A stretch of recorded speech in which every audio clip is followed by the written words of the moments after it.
माझं नाव यश आहे. मी श्रीमंत असण्यासोबतच खूप गर्विष्ठ सुद्धा होतो. माझ्या वडिलांचा शहरात नुसते नाव मोठे नव्हते, तर त्यांचा दरारा होता.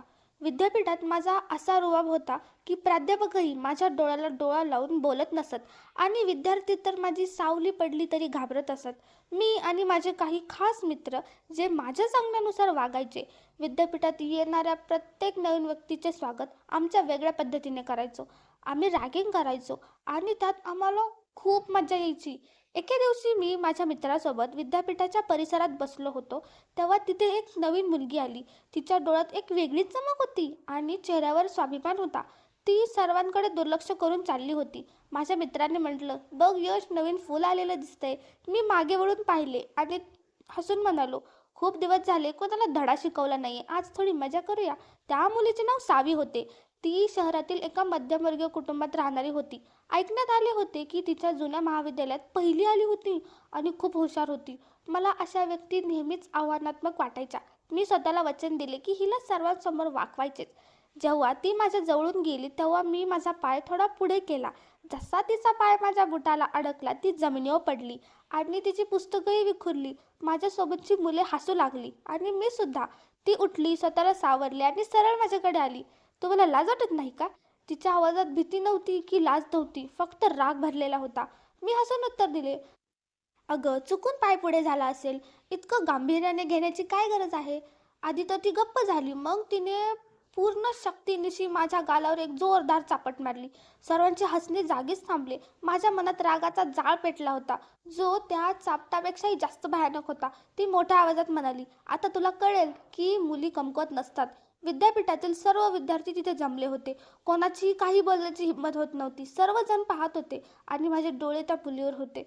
आपल्या विजयाची घोषणा करून मी तिथे दगडासारखा उभा राहिलो आणि सर्वजण माझ्याकडे बघत होते. कोणालाही हसू येत नव्हते. कधीही कोणी माझा असा अपमान केला नव्हता. पण आज असे वाटले की मी हारलो आहे. मी त्याच वेळी ठरवले की या मुलीने माझा अपमान केला आहे आणि मी तिला कधीही माफ करणार नाही. या अपमानाचा हिशोब मी नक्की पूर्ण करेन. घरी गेल्यावरही तेच सर्व माझ्या डोळ्यात चढून वारंवार येत होते. त्या मुलीचा चेहरा, तिने मारलेली चापट, माहीत नाही का मला रागापेक्षा एक वेगळेच आकर्षण जाणवत होते.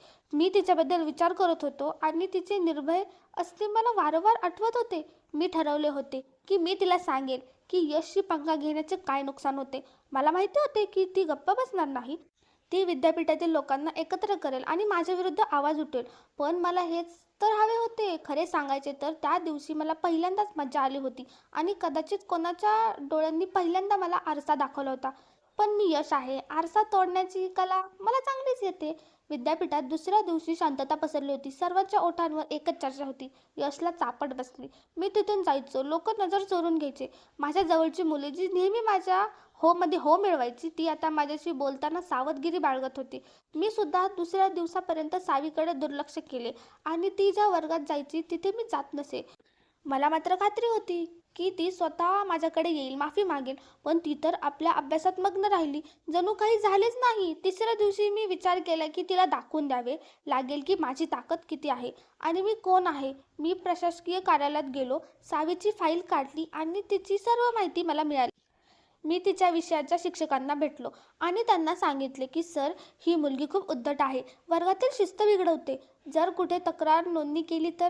मी माझे वाक्य अपूर्णच सोडले. त्यांनी म्हटले, ती वर्गातील सर्वात हुशार मुलगी आहे.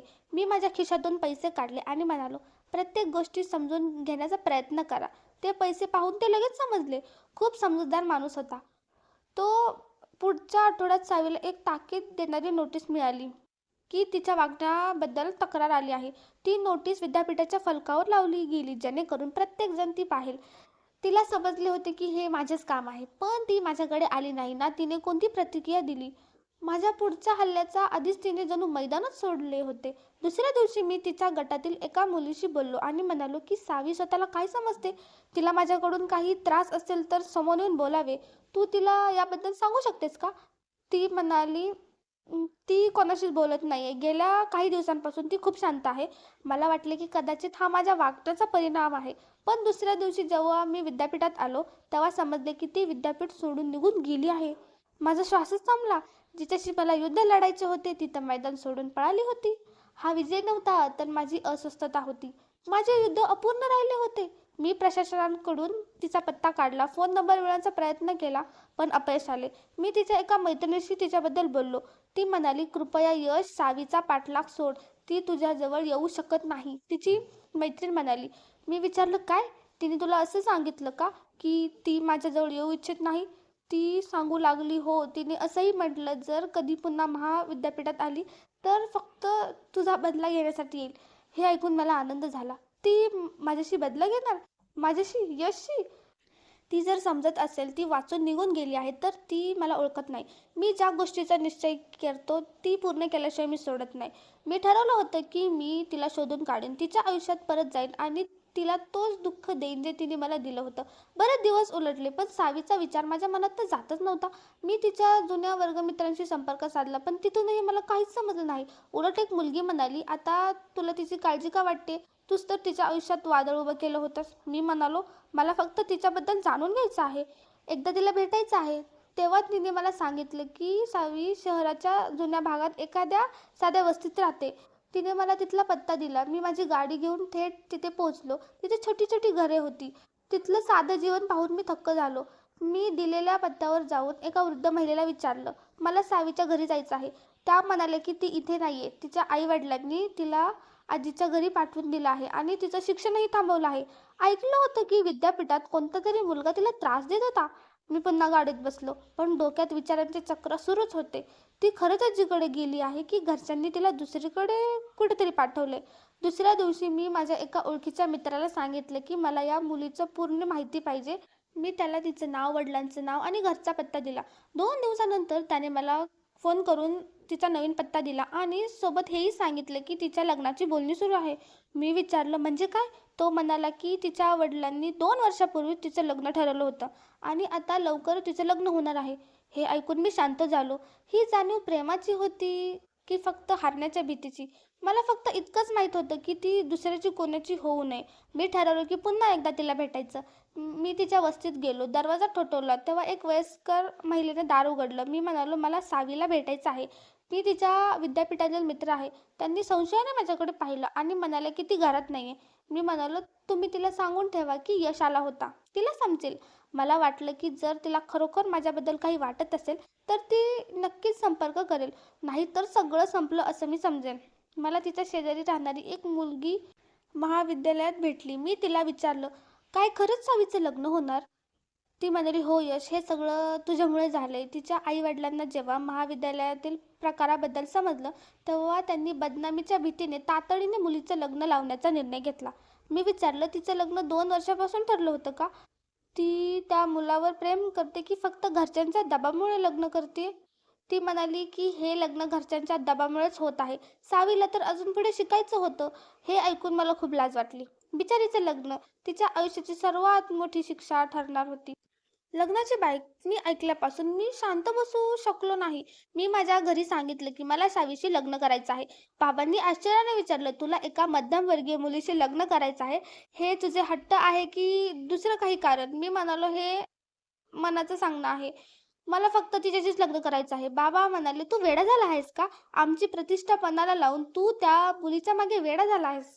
मी उठून माझ्या खोलीत आलो. मला कल्पना होती की हे सोपं नसेल पण मी मागे हटणार नव्हतो. मला समजलं की पुढच्या महिन्याच्या 4 तारखेला सावीचं लग्न ठरलं आहे.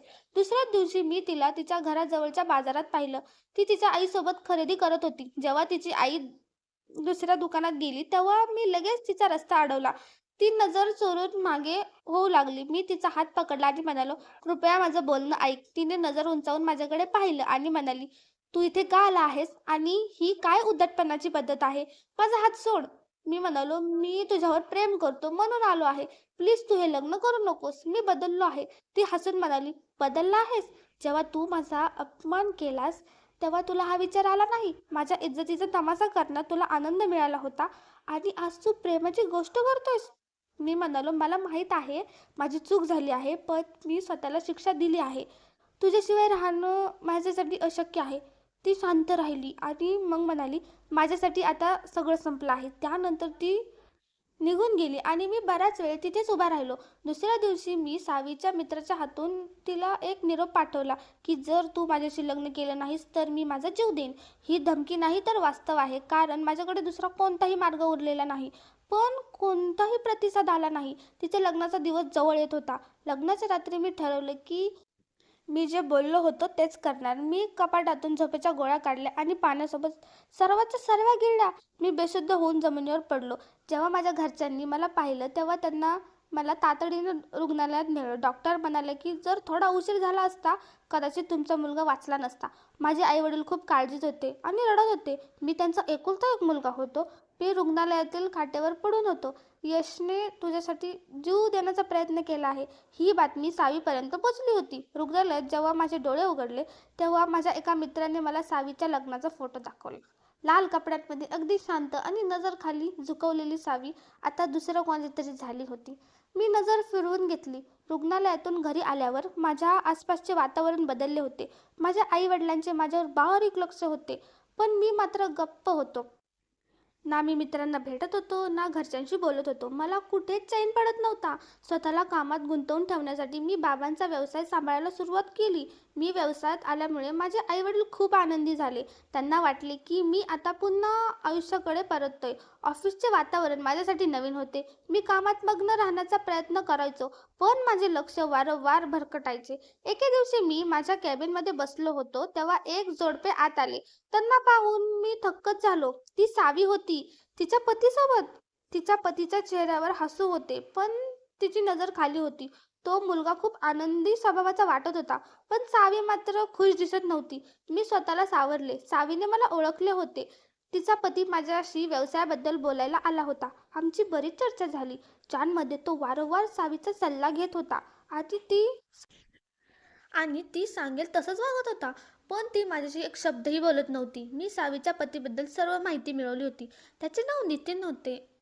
तो एक यशस्वी व्यापारी आणि एका चांगल्या खानदानी कुटुंबातील मुलगा होता. ज्या मुलीला मी कमकुवत समजत होतो ती आज तिच्या पतीसोबत मोठ्या आदराने राहत होती. पुढच्याच आठवड्यात मी नितीनसोबत एक बैठक ठरवली. माझा उद्देश फक्त एकच होता, त्याला जवळून ओळखणे. आता तर आम्ही एकत्र काम करणार होतो. बैठकीत तो मोकळेपणाने बोलत होता. त्याच्या स्वप्नांबद्दल सांगत होता. मी त्याचे बोलणे ऐकत होतो, पण मनात मात्र वेगळेच युद्ध सुरू होते.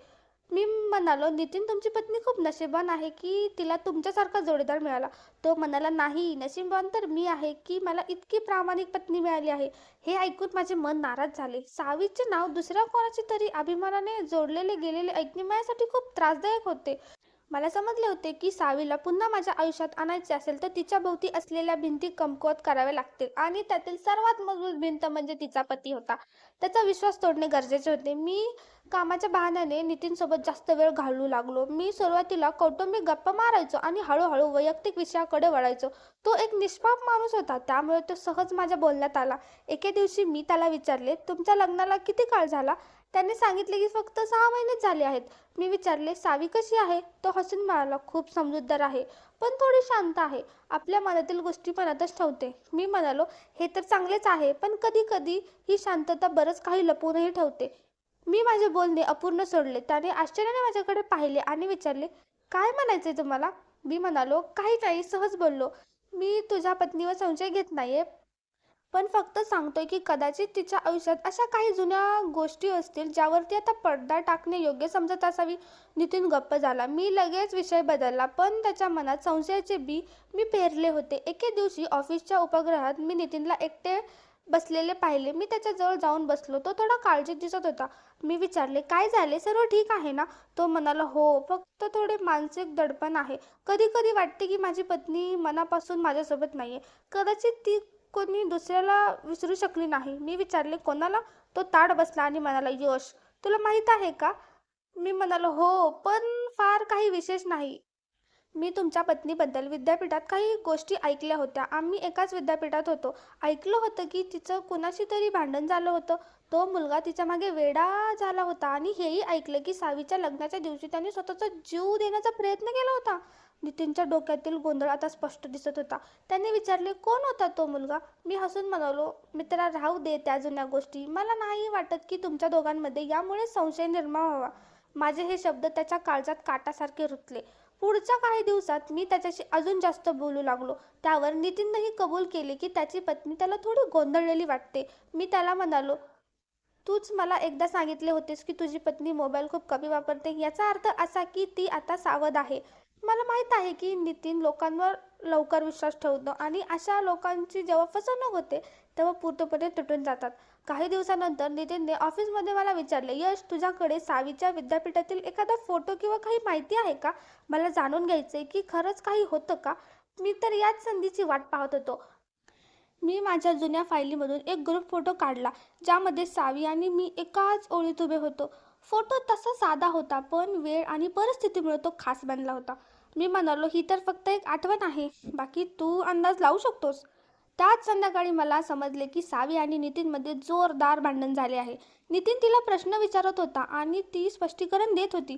पण एकदा का संशयाचा जन्म झाला की तो प्रत्येक सत्याला खोटं ठरवतो. दुसऱ्या दिवशी तो ऑफिसला आला तेव्हा मला म्हणाला, यश, तू खरं बोलत होतास. कदाचित मी तिच्यावर खूप लवकर विश्वास ठेवला. ती नक्कीच माझ्यापासून काहीतरी लपवत आहे. 2 दिवसानंतर मी सावीला गाडीत एकटी बसलेले पाहिलं. तिच्या डोळ्यात अश्रू होते. कदाचित त्या दोघांचे पुन्हा भांडण झाले असावे. तिला दुरून पाहताना मी विचार केला, ही तर फक्त सुरुवात आहे. पुढे काय होते ते तर वेळच सांगेल. दुसऱ्या दिवशी नितीन माझ्या कॅबिनमध्ये आला. त्याच्या चेहऱ्यावर थकवा होता आणि हातात एक फाईल होती. ती टेबलवर ठेवण्याऐवजी तो तसाच माझ्यासमोर उभा राहिला. तो म्हणाला, यश, तुला वाटतं का की काही लोक लग्नासाठी बनलेलेच नसतात? मी नजर उंचावून त्याच्याकडे पाहिलं तेव्हा तो खुर्चीवर बसला आणि हळूच म्हणाला, काल मी रात्री सावीला सोडलं. तिला घटस्फोटही देऊन टाकला. हे ऐकून मला एक विचित्र समाधान मिळाले. मी मोठ्या कष्टाने माझा आनंद त्याच्यासमोर लपवला. मी म्हणालो, मला माहीत आहे तू विचार करूनच हा निर्णय घेतला असशील. तू काळजी नको करू. तो म्हणाला, तू दिलेले संकेत बरोबर होते आणि माझा स्वतःचा संशय. या सर्वांनी आम्हाला अशा टोकाला नेऊन ठेवले जिथून परत येणे शक्य नव्हते. माझ्या पत्नीच्या वागण्यात नेहमी माझ्यापासून एक अंतर असायचं. ती माझ्यासोबत होती पण तिचे मन कुठेतरी वेगळीकडेच होतं. मी म्हणालो, काळजी करू नकोस, मी तुझ्यासोबत आहे. कधी मदत लागली तर नक्की सांग. तो म्हणाला, नाही, आता कशाचीही गरज नाही. मी निर्णय घेतला आहे. इतके बोलून तो निघून गेला. मी विचार केला की आता सावी मोकळी झाली आहे. आता वेळ वाया घालवायला नको. ज्या क्षणाची मी अनेक महिन्यांपासून वाट पाहत होतो तो क्षण आला होता. मी पुन्हा एकदा माझ्या आईवडिलांकडे सावीचा विषय काढला आणि त्यांना सांगितले की आता तिचा घटस्फोट झाला आहे आणि मला तिच्याशी लग्न करायचे आहे. माझ्या वडिलांनी जोरात टेबलावर हात मारला आणि म्हणाले, हे तू काय नाटक लावलेस? या जगात मुली संपल्या आहेत का, जो तू तिच्याच मागे लागला आहेस? पण माझ्या डोळ्यातील अश्रू पाहून त्यांना समजले की मी या मुलीसाठी किती गंभीर आहे. मी एकदा आधीच जीव देण्याचा प्रयत्न केला होता, त्यामुळे पुन्हा तसे काही करावे असे त्यांना वाटत नव्हते. त्यामुळे माझे आई वडील तिच्या घरी लग्नाची मागणी घेऊन गेले. त्यांनी तिच्या पालकांना सांगितले की आम्ही स्वतः आमच्या मुलासाठी मागणी घेऊन आलो आहोत. तुम्ही आनंदाने या नात्यासाठी होकार द्या. तिचे आई वडील थोडे उदास होते. तिथे सावी सुद्धा होती. तिच्या आई वडिलांना सांगितले की आम्हाला एकदा आमच्या मुलीची इच्छा जाणून घ्यायची आहे. सावीला बोलवण्यात आले आणि तिला विचारले असता तिने मान खाली घालून हळूच म्हटले, जर माझ्या बाबांची हीच इच्छा असेल तर माझी काही हरकत नाही. हे ऐकून माझा विजय पूर्ण झाल्यासारखे मला वाटले. मला फक्त तिच्याशी लग्न करायचे होते. तिचे वडीलही तयार झाले आणि त्यांनी लग्नाला होकार दिला. अखेर त्यांच्या मुलीसाठी इतक्या श्रीमंत घरच्या मुलाचे मागणे आले होते. ते स्वतःला नशीबवान समजत होते. लग्नाआधी त्यांनी मला सांगितले, पोरा, आम्ही तुझ्यावर विश्वास ठेवून आमची मुलगी तुला देतोय. तू या नात्याचा सन्मान राख. आमच्या लग्नाची तारीख ठरली. लग्नाआधी मी सावीला पहिला मेसेज पाठवला, मी तुझ्याशिवाय जगू शकत नव्हतो. तुझ्या शांततेने मला जिंकून दिले. बस आता थोडा अजून संयम ठेव. तू आता माझी होणार आहेस. तिने काहीच उत्तर दिले नाही, पण मला तिच्या शांततेशी काही घेणं देणं नव्हतं. उलट ही शांतताच माझ्यासाठी मोठा विजय होता. मी अशा ठिकाणी पोचलो होतो जिथून माझी पुढची चाल चालणे सोपे होते. लग्नाच्या 2 दिवस आधीही मी तिला निरोप पाठवला. कधी विचारही केला होता का की तू माझ्या आयुष्यात अशी परत येशील? यावेळी तर सर्व काही ठीक होईल. दुसऱ्या दिवशी तिचे उत्तर आले, फक्त हीच प्रार्थना आहे की जे काही झाले त्यापेक्षा पुढे सर्व चांगले हवे. मग मी तिला विचारले, तुला माझ्या बोलण्यामुळे अडचण तर होत नाही ना? तिने साधे उत्तर दिले, नाही, सर्व काही सुरळीत व्हायला फक्त थोडा वेळ लागेल. मला माहिती होतं की वेळ तर माझ्याकडे भरपूर होता आणि त्या वेळेचा वापर मला माझ्या फायद्यासाठी करायचा होता. लग्नाच्या दिवशी सकाळी तिचा फोन आला. मी म्हणालो, कधी विचार केला होतास का की आपण दोघे असे बोलू? ती म्हणाली, नाही, विचार केला पण आता वेळेनुसार गोष्टी बदलल्या आहेत. तिच्या बोलण्यावरून असे वाटत होते की ती सुद्धा माझ्यावर प्रेम करू लागली आहे. तिने इतकंही म्हटले की मला खरं वाटते की तू बदलला आहेस. मी म्हणालो, तू मला बदलला आहेस. तूच एकमेव कारण आहे जिने मला स्वतःची ओळख करून द्यायला भाग पाडलं. आणि मीही म्हणालो की मला वाटते मी तुझ्यावर पुन्हा प्रेम करू लागलो आहे. ती जेवढी नरम होती तेवढाच माझा भेद अधिक कठोर होता. संध्याकाळी वरात नेण्याची वेळ आली. लग्न साध्या पद्धतीने झाले, पण मी खूप नीट नटून गेलो होतो. माझा एक मित्र जो लग्नात सोबत होता त्याला मी म्हटले, पाहिलंस ज्या मुलीने मला चापट मारली होती ती आज पूर्णपणे माझ्या ताब्यात आहे. तो हसून म्हणाला, वा यश, तू तर कमाल केलीस. पण त्या बिचारीचं मन तोडलंस. मी म्हणालो, अजून मन कुठे तोडले, आता तर फक्त प्रेमाचं पांघरून घातले. मन तर त्या दिवशी तोडेन जेव्हा ती विचार करेल की खरंच चुकी आहे का, आणि मी तिच्याकडून ते सर्व काही हिसकावून घेईन. माझे प्रत्येक हसू, प्रत्येक वचन प्रेमाने भरलेलं होतं, पण ते सर्व काही धोका होता. तो धोका जो मी माझ्या अहंकाराला शांती देण्यासाठी रचला होता. सावी आता पूर्णपणे माझ्या नियंत्रणात होती. ती सावी जी कधी माझ्या विरोधात सर्वांसमोर उभी होती, आता माझी एक झलक पाहण्यासाठी अस्वस्थ होती. लग्नाचे विधी सुरू झाले. दोन्ही कुटुंबातील मोजकेच पाहुणे होते. सर्वांना वाटत होते की एक मोठे ओझे उतरले आहे, पण माझ्या मनात सुखाची एक लाट उसळत होते. ते सुख जे एखाद्या माणसाला आयुष्यभराचा आनंद मिळाल्यावर मिळते, ती आग जी मी अनेक वर्षापासून मनात बाळगली होती, ती आता शांत होणार होती. लग्नाच्या वेळी जेव्हा मी तिच्यासोबत सप्तपदी घेतल्या, तिच्या भांग्यात कुंकू भरलं, तिच्या गळ्यात मंगळसूत्र घातले आणि अग्नीसमोर जी वचने दिली ती सर्व खोटी होती. लग्नाच्या वेळी माझ्या ओठांवर जे हसू होते ते कोणासाठी तरी आनंदाचे कारण असेल, पण माझ्यासाठी मात्र तो एक जुना शत्रूच्या पराभवाचा विजय होता. सावी माझी पत्नी बनली होती. निरोप घेऊन ती माझ्या घरी आली. रात्री उशिरा तिला माझ्या खोलीत नवरी बनवून बसवण्यात आले होते. नवरीची जड साडी, कपाळावर टिकली, हातातील बांगड्या आणि तिची खाली नजर, तिच्या पायातील पैंजणांचा आवाज, सर्व काही एखाद्या चित्रपटातील दृश्यासारखे होते. पण या कथेची पटकथा काही वेगळीच लिहिली होती. ती पलंगाला टेकून बसली होती. मी जसं तिच्या जवळ जाऊन बसू लागलो, ती सरळ होऊन बसली. मी तिच्याकडे सैतानी नजरेने पाहिलं आणि म्हणालो, तुला वाटलं असेल की तू योग्य निर्णय घेतला आहेस. ती डचकली, पण स्वतःला सावरून म्हणाली, मी फक्त वेळेच्या निर्णयाचा स्वीकार केला आहे. मी हसून म्हणलो, नाही, वेळ नाही, तू माझ्या इच्छेचा स्वीकार केला आहेस. आणि आज मी तुला अशी भेट देणार आहे जी कदाचित कोणत्याही पतीने आपल्या पत्नीला दिली नसेल. तिच्या चेहऱ्यावर अनेक प्रश्न होते. तिने विचारले, काय म्हणायचंय तुम्हाला? मी हसून म्हणालो, अगं, मी लग्नाच्या भेटीबद्दल बोलतोय. ती भेट तुला उद्या सकाळी मिळेल. ती भेट इतकी छान आहे की तू थक्कच होऊन जाशील. ती काहीतरी बोलणारच होती, तेवढ्यात मी माझ्या खिशातून एक हार काढला आणि तिच्या गळ्यात घालण्याचे नाटक केले, आणि मग एका झटक्यात तो ओढला. ती अडखळली आणि तिच्या डोळ्यात वेदनेचे अश्रू आले, कारण तिला माझ्याकडून अशा वागण्याची अपेक्षा नव्हती. ती रडली. हा कसला विनोद आहे यश? मी हसून उत्तर दिले, हा विनोद नाहीये, हे वास्तव आहे जे आता सुरू झाले. तुला आठवतं, तू सर्वांसमोर माझा अपमान केला होतास, पूर्ण कॉलेजसमोर मला चापट मारली होतीस. आज त्याच अपमानाचा हा पहिला बदला तुला मिळाला आहे. ती घाबरली आणि मागे सरकू लागली, पण मी तिचा हात घट्ट पकडला. मी म्हणालो, इथून बाहेर जाण्याचा विचारही मनात आणू नकोस. आता तू माझ्या घरात माझ्या कैदेच आहेत. माझ्या परवानगीशिवाय तू कुठेही जाऊ शकत नाहीस. लग्न करून आणले तुला या घरात. तुझ्यावर माझा पूर्ण हक्क आहे. ती थरथरत कापत होती. रडत रडत म्हणाली, तू शुद्धीस तर आहेस ना? प्लीज माझ्यासोबत असं वागू नकोस. मी तुझ्यावर प्रेम करू लागली आहे आणि तूही माझ्यावर प्रेम करतोस ना? मी म्हणालो, प्रेमाचं नंतर बघू, आधी त्या दिवसाचं काय जेव्हा तू सर्वांसमोर मला चापट मारली होतीस. आता माझी वेळ आहे. तू माझा अहंकार तोडला होतास, आता तुला तुटावं लागेल. ती स्वतःला माझ्यापासून सोडण्याचा प्रयत्न करत होती. मी खोलीचा दरवाजा आतून बंद केला, जेणेकरून तिचा आवाज बाहेर जाणार नाही आणि ती पळून जाण्याचा प्रयत्नही करणार नाही. तिच्या रडण्याचा आवाज भिंतीवर आदळत होता, पण मला तिची अजिबात दया येत नव्हती. ती रडून म्हणत होती, प्लीज मला जाऊ दे. मी तुला काहीही बोलले नव्हते. तू स्वतः माझ्या आयुष्यात आलास. तुला अजूनही समाधान मिळालं नाही का? मी म्हणालो, मला समाधान कसं मिळेल? आता तर पहिल्या रात्रीची सुरुवात झाली आहे. तुला आता ते सर्व सहन करावं लागेल जे मी सोसले. उलट मी तुला त्यापेक्षाही जास्त त्रास देईन. रात्रीचा प्रत्येक क्षण तिच्यासाठी तुरुंग बनत चालला होता. मी तिच्यासोबत जबरदस्ती केली. ती ओरडत राहिली, रडत राहिली. ती पलंगाच्या एका कोपऱ्यात पडली होती. तेव्हा मी कपाटातून एक फाईल काढली आणि तिच्यासमोर फेकत म्हणालो, हे बघ, तुझी भेटवस्तू. तिने थरथरत्या हाताने फाईल उघडली. त्यातील कागदपत्रे पाहून तिचे डोळे विस्फारले. मी म्हणालो, हे घटस्फोटाचे कागद आहेत. हे मी आधीच तयार करून घेतले होते. मी तुला घटस्फोट देतोय. आता तू इथून जाऊ शकतेस. ती रडत म्हणाली, प्लीज यश, असं करू नकोस. मी विचारलं, का? असं का करू नये? मला फक्त तुझा बदला घ्यायचा होता. मी तुझ्यावर कधीच प्रेम केलं नाही. हे सर्व नाटक होतं आणि तू त्या नाटकातला फक्त एक भाग होतीस. ती आता काही बोलण्याच्या स्थितीत नव्हती. फक्त रडत होती. तिचे अश्रू आणि चेहऱ्यावरील वेदना शब्दात मांडता येणार नाहीत. मी म्हणालो, आठवते, तू स्वतःला खूप हुशार समजायचीस, टॉपर, सुशिक्षित आणि गुणवान. आज बघ, तू सुद्धा एक वस्तू बनून राहिली आहेस. मी पैशाचे एक बंडल तिच्या समोर फेकले आणि म्हणालो, आणि हो, हे पैसे तुझ्या कालच्या रात्रीची किंमत आहे. तिने त्या पैशांकडे पाहिले सुद्धा नाही. ती फक्त माझ्याकडे रोखून बघत राहिली आणि म्हणाली, तू जे केलं आहेस ना, त्याचे फळ तुला नक्की भोगावे लागेल. देव तुला तुझ्या कर्माची शिक्षा नक्की देईल. मी हसत म्हणालो, असं होऊ शकत नाही. कालची रात्र माझी होती आणि तू माझी कैदी होतीस. माझ्यासाठी इतकंच पुरेसं आहे. ती शांतपणे उठली. तिच्या गळ्यात जो हार अजूनही लटकत होता तो तिने काढला आणि ठेवला. त्यानंतर दरवाजा उघडून ती बाहेर निघून गेली.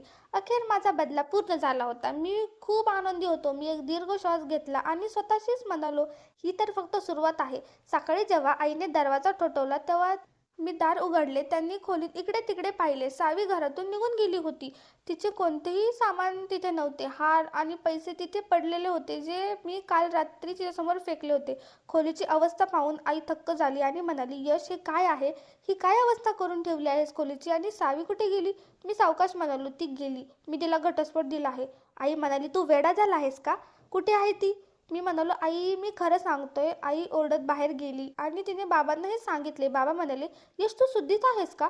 तुझं तिच्याशी लग्न झालं आहे आणि एका दिवसात सर्व संपलं. हे सर्व कशासाठी? तू त्या बिचारीचा कसला बदला घेतलास? ती आधीच दुखवून आली होती. तुला अजून काय हवं होतं? मी गर्वाने म्हणालो, मला तेच हवं होतं जे तिने वर्षांपूर्वी माझ्याकडून हिसकावून घेतलं होतं. माझी प्रतिष्ठा, माझा अहंकार आणि माझे स्थान. बाबा कडक शब्दात म्हणाले, प्रतिष्ठा अशा प्रकारे परत मिळत नाही, यश. तू स्वतःला उद्ध्वस्त केला आहेस. मी त्यांना काहीच उत्तर दिले नाही, कारण सावीसोबत हे सर्व केल्यानंतर माझ्या मनात अजिबात पश्चाताप नव्हता. माझे काम पूर्ण झाले होते. दुसऱ्या दिवशीपर्यंत ही बातमी सगळीकडे पसरली की लग्नाच्या दुसऱ्या दिवशी सावीचा घटस्फोट झाला. लोक आश्चर्यचकित होते, चर्चा करत होते, पण मी खोलीत स्वतःला बंद करून शांतपणे बसलो होतो.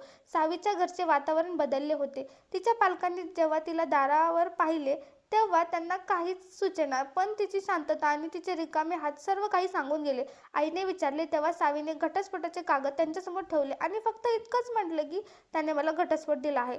वडिलांनी कागद पाहिले आणि ते खुर्चीवर बसले. ते ओरडले नाहीत किंवा काही बोलले नाहीत. आईच्या डोळ्यातून पाणी वाहू लागले, पण सावी मात्र पूर्णपणे शांत होती. जणू तिला सर्व काही आधीच माहिती होते. पुढच्या दिवशी एक जुना ओळखीचा माणूस ऑफिसमध्ये आला. तो सावीच्या वस्तीतला असावा. तो म्हणाला, यश, लोक म्हणतायत की तू सावीसोबत खूप चुकीचं केलंस. ती मुलगी आधीच सर्व काही हारली होती. आता तू तिला अपमानित केलंस. मी चिडून म्हणालो, हा माझा वैयक्तिक प्रश्न आहे. यात कोणालाही बोलण्याचा हक्क नाही. तो म्हणाला, तुमचं म्हणणं बरोबर आहे, पण कधी कधी वैयक्तिक निर्णय इतरांच्या विनाशाला कारणीभूत ठरतात. इतकं बोलून तो निघून गेला, पण त्याचे शब्द माझ्या डोक्यात घर करून राहिले. संध्याकाळी ऑफिसहून परतताना मी रस्त्याच्या कडेला एका चहाच्या टपरीवर गाडी थांबवली. तिथे बसलेली काही मुले गप्पा मारत होती. मी ऐकले की सावीबद्दल बोलत होते. असं ऐकले की मोठा व्यापारी यशने सावीला दुसऱ्या दिवशी सोडून दिलं. बिचारी काही बोलली नाही. तिचा गर्व मोडून टाकला. मी त्यांचे बोलणे ऐकले आणि गपचूप चहा पिऊन परत आलो. लोकांच्या तोंडी मला जी गोष्ट हवी होती ती आली होती, पण माहीत नाही का, आता या गोष्टींमध्ये मला आनंद मिळत नव्हता. मी जिंकलोय असं मला वाटतच नव्हतं. नेहमी तर मला माझ्या विजयाचा आनंद व्हायचा. मग आज हे असं का होतंय? रात्री उशिरा मी माझ्या खोलीत गेलो. टेबलवर तो हार होता. पलंगावर ते पैसे पडले होते, ज्याने मी सावीला कमी लेखण्याचा प्रयत्न केला होता. मी तो हार हातात घेतला आणि बराच वेळ त्याच्याकडे बघत राहिलो. मग तो कपाटात ठेवून दिला. दुसऱ्या दिवशी माझ्या नावाने एक पत्र आले. त्यावर कोणाचे नाव नव्हते की सही नव्हती. मी ते उघडून पाहिले तर त्यात लिहिले होते, मी गेले नाहीये. तू स्वतःला हरवलं आहेस. तुला वाटलं की तू मला जिंकलास, पण तुझ्या मनात अजूनही तोच रिकामेपणा आहे. तू कधीच जिंकू शकत नाहीस. जसा तू माझं थुंकण्याचा प्रयत्न केला, तू जिंकला नाहीस तर फक्त एकटा पडला आहेस. हे पत्र पाहून मला राग आला. नक्कीच ते सावीनेच पाठवले असणार. आधी मी रागाने ते पत्र चुरगळून टाकले आणि मग फाडून फेकून दिले. पण ते शब्द माझ्या डोक्यात फिरत राहिले. 2 दिवसानंतर बाबा म्हणाले, ज्या पायावर तू हे नातं बनवलंस आणि स्वतःच तोडलंस, याचा परिणाम काय होईल? मी म्हणालो, बाबा, मला परिणामांची काळजी नाही. ते नातं आता संपले. तिची गोष्ट माझ्यासाठी कायमची बंद झाली आहे. पण माहीत नाही का, माझे मन आतून आनंदी नव्हते. मला असा भास होत नव्हता की मी जिंकलोय. त्या विजयात जल्लोषाचा एकही क्षण नव्हता. सावी शांतपणे निघून गेली, पण तिचे डोळे जे बोलले नाहीत ते सर्व मला ऐकू येत होतं. काही महिने असेच निघून गेले. सावी कधीच परत आली नाही ना. मला तिची काही बातमी मिळाली. पण तिची उदासी शांतता माझ्या अवतीभोवती उदासी सोडून गेली होती. एके दिवशी ऑफिसच्या कामासाठी मला अमेरिकेला जावे लागले. तिथले वातावरण माझ्यासाठी नवीन होते. तिथे गेल्यावर मनाला थोडी शांतता मिळाली की मी बरंच काही मागे सोडून आलो आहे. आता मला फक्त व्यवसायावर लक्ष द्यायचे होते. मला एका कॉन्फरन्स पार्टीत बोलवण्यात आले. तिथे माझी सुनेनाशी पहिली भेट झाली. सुनेना भारतीय मुलगी होती आणि एका मोठ्या व्यापाऱ्याची एकुलती एक मुलगी होती. अत्यंत सुंदर, देखणा चेहरा आणि आत्मविश्वासाने भरलेली. तिला लोकांशी बोलण्याची चांगली कला अवगत होती. आमच्या पहिल्या संवादातच तिला माझ्याबद्दल बरंच काही समजलं होतं. मी कोण आहे, कुठून आलोय आणि माझी पार्श्वभूमी काय आहे. आमची मैत्री झाली. पुढच्या काही दिवसात आम्ही वारंवार भेटू लागलो. मी तिला माझ्या पहिल्या लग्नाबद्दल सांगितले, पण खरी हकीकत लपवून सर्व दोष सावीवर टाकला. मी तिला खात्री दिली की मला जुन्या सर्व गोष्टी विसरून एक नवीन आयुष्य सुरू करायचे आहे, जिथे जुन्या जखमा नसतील. मी तिच्याशी खूप भावनिक बोलू लागलो. सुनीनाने माझ्या बोलण्यावर हसून उत्तर दिले. ती म्हणाली, मग उशीर कशासाठी करायचा? मी तुझी जीवनसाथी व्हायला तयार आहे. सुनीनाने उत्तर दिले. मला खूप आनंद झाला. मी अमेरिकेतच तिच्याशी लग्न केले आणि काही महिन्यानंतर तिला भारतात घेऊन आलो. माझ्या आईवडिलांना जेव्हा हे समजले तेव्हा त्यांना खूप राग आला. ते माझ्यावर नाराज झाले. ते म्हणाले, पुन्हा एकदा तू आम्हाला न विचारता तुझ्या मनाप्रमाणे लग्न केलंस. आम्हाला याबद्दल काहीच सांगितलं नाहीस. आई रागाने म्हणाली, आम्ही तुझे आई वडील नाही आहोत का? आम्हाला तुझ्या लग्नाचा आनंद घ्यायचा नव्हता का? तू कधीच आम्हाला महत्त्व दिलं नाहीस. मी म्हणालो, आई हा माझा निर्णय आहे. सुनेना मला खूप आवडते. ती माझं आयुष्य आहे. बाबा काहीच बोलले नाहीत. ते रागाने खोलीबाहेर निघून गेले. सुरुवातीचे दिवस चांगले गेले. सुनेना प्रत्येक गोष्टीत रस घेत होती. व्यवसायाचे निर्णय, जमिनीची कागदपत्रे, बँक शिल्लक. मला वाटले की ती एक चांगली पत्नी आहे जी मला कामात मदत करू इच्छिते. पण हळूहळू ती माझ्याकडून हिशोब मागू लागली. कोणताही निर्णय घेताना तिने माझी परवानगी घेणं गरजेचं समजलं नाही. एके दिवशी ती मालमत्तेची कागदपत्रे पाहत असताना मी विचारले, तू हे काय करते? ती म्हणाली, काही नाही, फक्त तुझे किती फ्लॅट्स आहेत ते पाहते. उद्या आपल्यात काही वाद झाला तर मला सर्व माहीत असायला हवं. मला तिचं बोलणं तेव्हा साधे वाटले, पण मनात शंकेची पाल चुकचुकली. काही दिवसानंतर मला जाणवले की माझ्या स्वाक्षरीशिवाय कागदपत्रावर काम होत आहे. मला समजले की सुनैनाने माझ्याकडून चालाकीने काही कागदपत्रावर सह्या करून घेतल्या होत्या, ज्याद्वारे तिने माझ्या नावावर असलेली बरीच मालमत्ता स्वतःच्या नावावर करून घेतली होती. मी थक्क झालो. जेव्हा मी तिला समोर बसवून जाब विचारला तेव्हा ती अजिबात घाबरली नाही. ती म्हणाली, यश, तू तोच पुरुष आहेस ना ज्याने एका स्त्रीचा तमाशा बनवून तिला सोडलं होतं. तुला काय वाटलं? तुला काहीच होणार नाही. स्त्री फक्त सहन करण्यासाठी जन्मली आहे असं वाटतं तुला. हा बदला आहे. तू माझ्याशी फक्त पैशासाठी लग्न केलंस आणि मी तुझ्यासारख्या नराधमाला त्याच्या कर्माचे फळ दाखवण्यासाठी लग्न केलं. तू एका निष्पास मुलीला उद्ध्वस्त केलंस. आता तुझी उद्ध्वस्त होण्याची वेळ आहे. इतकं बोलून ती निघून गेली. मी तिथेच सुन्न होऊन बसलो. जणू कोणीतरी माझ्या खालची खुर्ची खेचली होती आणि मी जमिनीवर कोसळलो होतो. काही आठवड्यानंतर सर्व काही संपले. सुनैनाने माझी सर्व बँक खाती रिकामी केली, मालमत्ता हडपली आणि एक दिवस न सांगता अमेरिकेला निघून गेली. घरात फक्त तेच सामान उरले होते जे बँक जप्त करणार होती. हा धक्का माझे आई वडील सहन करू शकले नाहीत. आधी बाबा रुग्णालयात दाखल झाले, मग आईची प्रकृती खालावली. एकाच महिन्यात दोघेही हे जग सोडून निघून गेले. मी त्यांचा एकुलता एक मुलगा होतो, ज्याने त्यांच्या प्रत्येक शब्दाकडे दुर्लक्ष केले होते. आता त्यांच्याशिवाय एकटा उरलो होतो. मी त्यांच्या चितेला अग्नी दिला. आयुष्यात पहिल्यांदाच मी लोकांच्या दारात जाऊन मागायला सुरुवात केली. हात पसरू लागलो. जे लोक कधी माझ्या ताकदीला घाबरत होते तेच आता माझ्यावर दया खाऊन काही पैसे देऊन पुढे निघून जात होते. मी उकिरड्यावरचे अन्न खाऊ लागलो. माझे सर्व काही नष्ट झाले होते. मी रस्त्यावर आलो होतो, कधी कोणाच्या दारावर तर कधी मंदिराच्या पायरीवर भीक मागायला बसायचो. आता मला वेळेचे महत्त्व समजले होते. गरीब लोक आपले आयुष्य कसे जगतात हे मला आता उमजले होते. माझ्यासमोर एक प्लास्टिकची रिकामी बाटली असायची, ज्यात लोक कधी नाणी तर कधी नोटा टाकून जायचे. कधी 2 भाकरी तर कधी उरलेले अन्न मला मिळायचे. माझे आयुष्य आता असेच चालले होते. कधी कधी लोक मला ओळखायचे. एक वृद्ध माणूस माझ्या जवळून गेला आणि म्हणाला, तू तर त्या मोठ्या व्यापाऱ्याचा मुलगा यश आहे ना? काय दिवस आले. जो माणूस कधी चकचकीत गाडीमधून फिरायचा तो आज रस्त्यावर घाणेरड्या अवस्थेत बसलाय. मी त्यांना काहीच उत्तर दिले नाही. पूर्वी मी लोकांचा बदला घ्यायचो. आता मला गप्प राहण्याची सवय झाली होती. एके दिवशी संध्याकाळची वेळ होती. अंधार पडू लागला होता. मी रस्त्याच्या कडेला बसलो होतो तेव्हा एक मोठी आणि महागडी गाडी येऊन थांबली. गाडीचा दरवाजा उघडला आणि एक पुरुष एक स्त्री बाहेर आले. मी आधी त्या पुरुषाला पाहिले आणि मग त्यासोबत असलेल्या स्त्रीला. ती सावी होती. माझ्या हातातील प्लास्टिकची बाटली खाली पडली, काही नाणी सांडली, पण माझी नजर तिच्या चेहऱ्यावर खिळली होती. ती खूप शांत दिसत होती, जणू आयुष्याने तिच्या सर्व जखमांवर मलम लावले होते. तिने महागडे कपडे घातले होते आणि ती खूप सुंदर दिसत होती. तिची नजर सुखात होती. तिच्यासोबत तिचा पती होता, ज्याने तिचा हात धरला होता. ते दोघं खरेदी करून आले होते. तो तिच्यासोबत अशा प्रेमाने चालत होता, जणू जगातील सर्व सुखे तो तिच्या चरणी अर्पण करू इच्छितो. सावी, माझ्या ओठातून तिचे नाव बाहेर पडले, पण माझा आवाज तिच्यापर्यंत पोचला नाही. ते जवळच्या एका मोठ्या दुकानात गेले. तिथून परत आल्यावर ते गाडीत बसू लागले. तेव्हा अचानक तिची नजर माझ्यावर पडली. काही क्षणासाठी ती मला ओळखण्याचा प्रयत्न करत असावी, पण तिच्या चेहऱ्यावर कोणतेही भाव उमटले नाहीत. गाडीचा दरवाजा बंद झाला आणि ती निघून गेली. मी बराच वेळ तिथेच बसून राहिलो. मनात ना कोणताही प्रश्न होता, ना कोणती प्रार्थना, फक्त एक रिकामेपणा होता. दुसऱ्या दिवशी मी त्या दुकानदाराला विचारले, काल जे गाडीतून आले होते ते कोण होते? तो म्हणाला, ते विजय होते, शहरातील मोठे उद्योगपती. 2 वर्षे अमेरिकेत होते. परत आल्यावर त्यांनी या मॅडमचे लग्न केलं. त्यांचं आपल्या पत्नीवर खूप प्रेम आहे. मी विचारलं, लग्नाला किती काळ झाला? त्याने सांगितलं, जवळजवळ 1 वर्ष झाले आहे आणि त्यांची पत्नी खूप हुशार आहे.